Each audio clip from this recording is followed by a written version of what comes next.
بسم اللہ الرحمن الرحیم۔ معزز خواتین و حضرات، السلام علیکم ورحمۃ اللہ وبرکاتہ۔ اللہ کریم سے دعا ہے کہ اللہ ہم سب کو خیر و عافیت، امن و امان کے ساتھ رکھے۔ آج کی ہماری جو ویڈیو کا عنوان ہے کہ بعض دفعہ بچوں کی زبان میں ایک لکنت پیدا ہو جاتی ہے، اور بعض بچے ایسے ہوتے ہیں کہ وہ 3 سال کے 4-5 سال تک عمریں پہنچ جاتی ہیں، ان کی زبان سے کوئی بات نہیں ہوتی، وہ بات نہیں کر سکتے۔ اگر بات کرتے ہیں تو اس کے اندر توتلا پن ہوتا ہے۔ والدین کی بڑی خواہش ہوتی ہے کہ بچہ بات چیت کرے، بچہ کلمہ شریف پڑھے، یا ویسے ہی ماں کو، باپ کو، بہن بھائیوں کو بلایا کرے، بڑی خواہش ہوتی ہے۔ تو بعض بچے بیمار بھی ہوتے ہیں، بعض بچے ویسے ہی بھی لیٹ ہو جاتے ہیں بات کرنے میں، اور اکثر بچوں کی زبان میں لکنت پیدا ہو جاتی ہے، وہ بات صحیح طریقے سے نہیں کر سکتے۔ بات کرتے ہیں تو زبان میں ایسے تھرتھراہٹ پیدا ہوتی ہے، یا زبان سے بات مکمل پوری نہیں نکلتی، تو بڑی پریشانی بن جاتی ہے۔ اس کے لیے پھر کہتے ہیں شاہ صاحب ہمیں کوئی وظیفہ بتائیں، کوئی عمل بتائیں، یا ایسے کوئی تعویذ دیں کہ جس سے ہمارے بچے کی زبان میں لکنت ختم ہو جائے، ہمارے بچے بول چال صحیح شروع کر لیں۔ تو میرے عزیز دوستو، اللہ کے لاریب اور عظیم جو کتاب ہے، ایک شفاء لما فی الصدور ہے۔ یہ مومنین کے لیے شفاء لما فی الصدور ہے۔ اللہ نے اس کے اندر بڑی حکمت کی، دانائی کی، شفا کی باتیں انسان کے لیے رکھی ہیں۔ تو کافی سارے لوگ جب آتے ہیں، کل بھی ایک بچہ میرے پاس لے کے آ گیا، شاہ صاحب بچے کی عمر 3.5 سال کے قریب ہوگی، بلکہ 3.25 سال، ابھی تک بچہ بات تک نہیں کرتا۔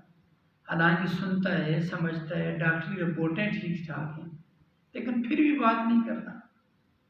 ہماری خواہش ہے کہ بلائے ہمیں، ماں کو بلائے، باپ کہتے ہیں مجھے بلائے، بھائیوں کو بلائے، بہنوں کو بلائے، دادی دادے کو خواہش ہوتی ہے نا، بچے کے بول میں بڑا اثر ہوتا ہے، اور بڑی خوشی ہوتی ہے جب بچے بولتے ہیں۔ تو اس کے لیے ایک ایسا عمل مجرب وظیفہ لے کے آیا ہوں، انشاءاللہ العزیز آپ کریں گے، آپ کے بچے کی زبان میں لکنت ہے، یا بچے ویسے ہی بات نہیں کرتا، عمر بھی پوری ہو گئی ہے، انشاءاللہ العزیز یہ عمل کرنے سے، اس وظیفے کو پڑھنے سے، اور اس وظیفے کو کسی چیز پر دم کر کے کھلانے سے، یا پانی پر دم کر کے پلانے سے، بچے کی لکنت بھی ختم ہو جائے گی، اور بچہ انشاءاللہ بہت جلد باتیں کرے گا۔ عمل کیا ہے؟ عمل کی طرف جاتے ہیں۔ عمل یہ ہے کہ پارہ نمبر 29 سورہ قیامہ، آیت نمبر 15 اور 16، اس آیت کریمہ کو اس کی والدہ صاحبہ یا کوئی بھی والد ہے، بہن ہے، گھر میں کوئی بھی فرد ہے، اس کو کسی ایسی چیز پر دم کریں جو بچہ کھا سکے۔ بعض بچے ہیں وہ کھانے پینے میں شوق نہیں رکھتے، تو پینے والی چیز پر، جوس ہے، ویسے پانی پہ دم کریں، لیکن کریں گے ہر روز۔ کرنا کتنی دفعہ؟ ہر روز 101 دفعہ یہ وظیفہ پڑھیں گے، اول آخر درود ابراہیمی، یا کوئی بھی درود 3 یا 7 مرتبہ، تب درود پاک پڑھیں گے۔ اس کے بعد اس وظیفے کو بچے کے منہ کے اندر بھی دم کریں، اس کے منہ پر بھی، اس پر بھی دم کریں۔ پاس ہے بچہ، اگر دور بچہ سویا ہوا ہے یا اسکول جاتا ہے، تو پانی پہ دم کر کے، ٹافی پہ، میٹھی چیز پر، جو بچہ خوشی سے کھائے اس کو انشاءاللہ آپ دیں گے۔ اللہ کے فضل و کرم سے بہت جلد فائدہ ہوگا۔ اس کا وظیفہ کہاں پہ؟ وظیفہ سورہ قیامہ کے اندر ہے۔ آیت کی میں تلاوت آپ کو سنا دیتا ہوں، مختصر آیت مبارک ہے، ٹوٹل 5 سے 6 منٹ لگیں گے، لیکن فائدہ بہت بڑا ہے، آپ کا فائدہ بہت زیادہ ہے۔ میں نے کہا کیوں نہ اپنے بہن بھائیوں کو، امت مسلمہ کو یہ وظیفہ بتاؤں، تو لوگوں کو فائدہ و خیر کا ذریعہ ہو۔ آئیں آپ کو تلاوت کر لیتا ہوں۔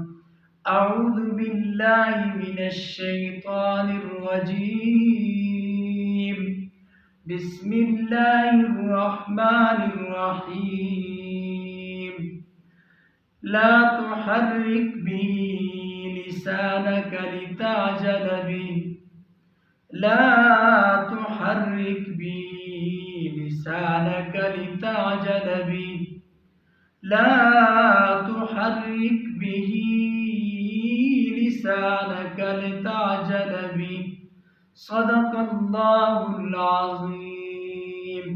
یہ عمل میں نے آپ کو بتا دیا، تلاوت بھی سنائی. اس وظیفے کو ہر روز کیا کریں. اللہ کے فضل و کرم سے انشاءاللہ بچے کی زبان کھل جائے گی، بولنے شروع کر دے گا، لکنت ہے وہ بھی ختم ہو جائے گی. اللہ سے دعا ہے کہ اللہ ہمارا حامی و ناصر ہو. السلام علیکم ورحمۃ اللہ وبرکاتہ.